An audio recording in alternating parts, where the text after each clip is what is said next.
Hello दोस्तों, refix India के YouTube channel पे आपका फिर से स्वागत है। तो दोस्तों आज की वीडियो में हम देखते हैं कि सोनी के कुछ डेड सेट होते हैं जिसके अंदर नो पावर की दिक्कत आती है, विदाउट बिल्कुल इंडिकेटर नहीं जलता है। तो उसको हम कैसे चेक करते हैं, किस तरीके से रिपेयर करते हैं, तो इस वीडियो के अंदर हम सारी चीज़ें चेक करेंगे। किस तरीके से वोल्टेज चेक करनी है, पावर सप्लाई को कैसे चेक करना है, तो ये सारी चीज़ें हम आपको लाइव दिखाते हैं। तो सबसे पहले हम आपको दिखाते हैं कि हमारा जो सेट है वो पावर लगाने के बाद देख सकते हैं आप, पावर हमने दे दी है लेकिन इसके अंदर इंडिकेटर नहीं है, नो इंडिकेटर है।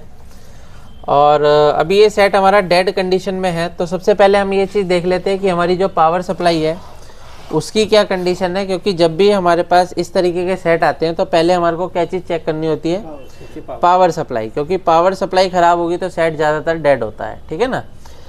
तो अभी क्या चीज़ चेक करेंगे कि हमारा जो पावर है, अभी हमने इसको लगा रखा है मदरबोर्ड से। तो मदरबोर्ड से लगाने के बाद सबसे पहले हम ये देखते हैं कि हमारी जो पावर सप्लाई के अंदर क्या क्या वोल्टेज बन रही है।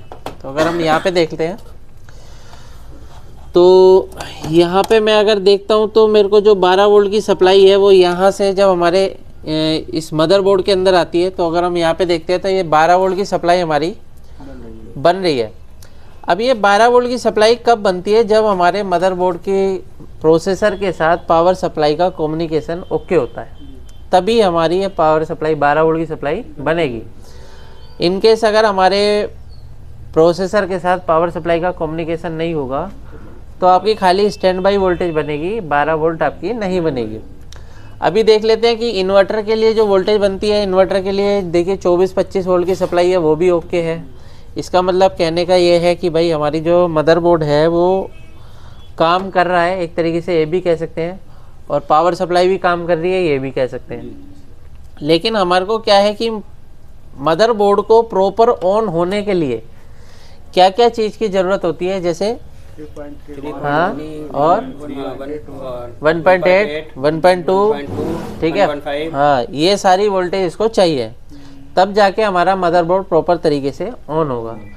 तो अभी क्या है कि अगर हम इसके अंदर देखते हैं कि हमारे को क्या क्या वोल्टेज यहाँ पे मिल रही है, तो यहाँ पे अगर हम देखते हैं तो ये 5 वोल्ट की सप्लाई हमें परफेक्ट तरीके से मिल रही है, ये 5 वोल्ट बिल्कुल ओके है। आगे अगर हम देखते हैं तो यहाँ पे हमारे को ये जो रेगुलेटर लगा हुआ है, बक कन्वर्टर है, तो यहाँ पे आप ये देख सकते हैं कितना वोल्ट है, मिली एम्पियर में हमारे को मिल रहा है।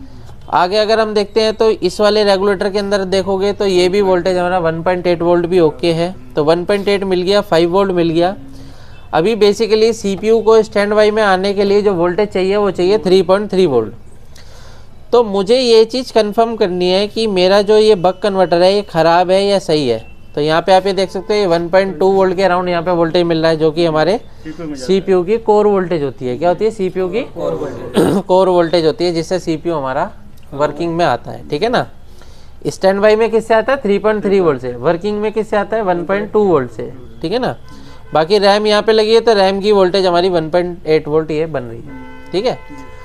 अभी हमारे को क्या है, सीपीयू को क्या चाहिए, 3.3 वोल्ट स्टैंड बाई वोल्टेज चाहिए। जब तक सीपीयू स्टैंड बाई में नहीं आएगा तब तक हमारा इंडिकेटर ऑन नहीं होगा। तो यहाँ पे अगर हम यहाँ पे देख रहे हैं तो हमारे को अगर ये कई बार क्या होता है, कई रेगुलेटर ऐसे भी होते हैं जो पावर ऑन होने के बाद वोल्टेज को बनाते हैं।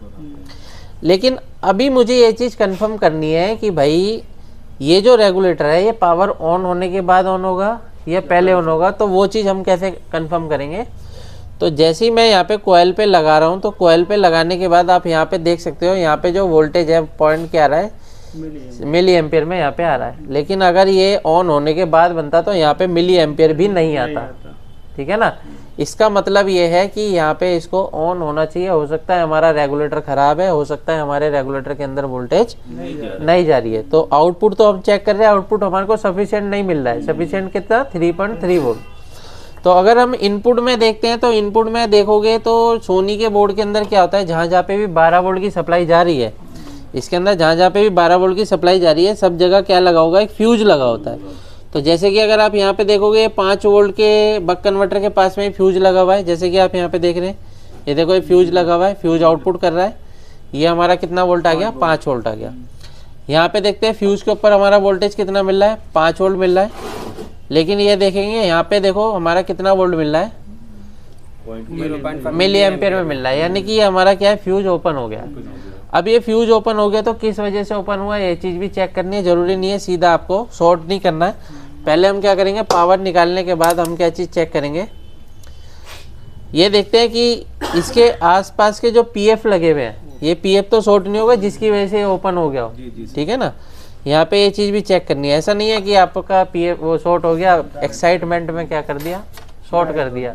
जैसी सप्लाई लगाओगे, अगर आपकी, हाँ अब तो आपने जंपर लगाया है तो जंपर लगाएगा, उड़ेगा तो नहीं, उस कंडीशन में क्या होगा, आपका रेगुलेटर जल सकता है। अगर रेगुलेटर जल गया तो दिक्कत है। तो यहाँ पे हम ये देख लेते हैं कि हमारे यहाँ पे पीएफ वगैरह शॉर्ट तो नहीं है, ये देखते हैं, ओके है, ये भी ओके है, ये भी ओके है, ये भी ओके है, ऑलमोस्ट हमारे पीएफ तो सारे ओके हैं। अब हम यहाँ पे जंपर लगा के या फिर फ्यूज़ को चेंज करके देख सकते हैं, ठीक है ना। तो फ्यूज़ को चेंज करने के लिए हम एक सोनी का ही बोर्ड ले लेते हैं। सोनी के बोर्ड में से हमारे को क्या है, रेजिस्टेंस मिल जाएगी या फिर जो है फ्यूज मिल जाएगा। तो रेजिस्टेंस तो क्या है, लगाना नहीं चाहिए, क्योंकि कई लोग क्या करते हैं 0 ओम की रेजिस्टेंस भी मार सकते हैं। तो यहाँ पे क्या है, फ़िलहाल तो अभी यहाँ पे फ्यूज़ नहीं दिख रहा है मेरे को इसके अंदर। तो मैं क्या करता हूँ, अभी एक छोटा सा जंपर लगा के हम चेक कर लेते हैं कि क्या कंडीशन है। बाकी हमारा बोर्ड ऑन हो जाता है तो हम वहाँ पे फ्यूज़ ही लगाएंगे बाद में, ठीक है ना।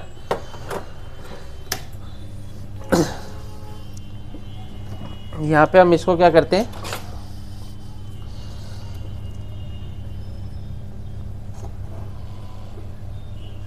तो इसको हम निकाल लेते हैं फ्यूज़ को। फ्यूज़ हमारा ओपन कंडीशन में है इस टाइम।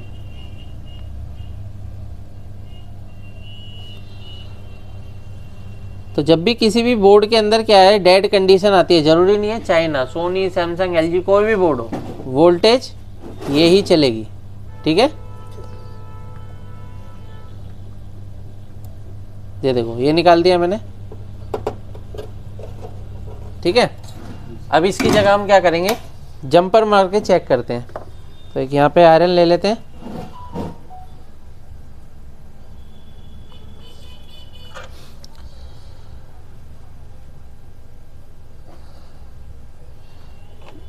पहले हम इसको साफ करेंगे इस तरीके से।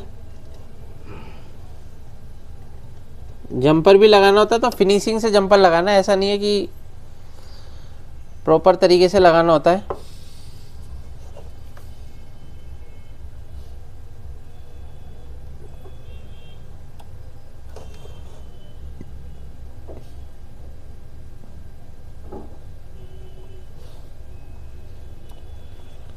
ठीक है जी, ये मैंने यहाँ पे जंपर लगा दिया है और इसको हम क्या कट कर लेते हैं ब्लेड की मदद से, ठीक है। अब हम इसकी वोल्टेज चेक करते हैं कि वोल्टेज हमारे को 3.3 वोल्ट मिल रहा है या नहीं मिल रहा। ये पावर लगाया, पावर लगाने के बाद वोल्टेज चेक करते हैं।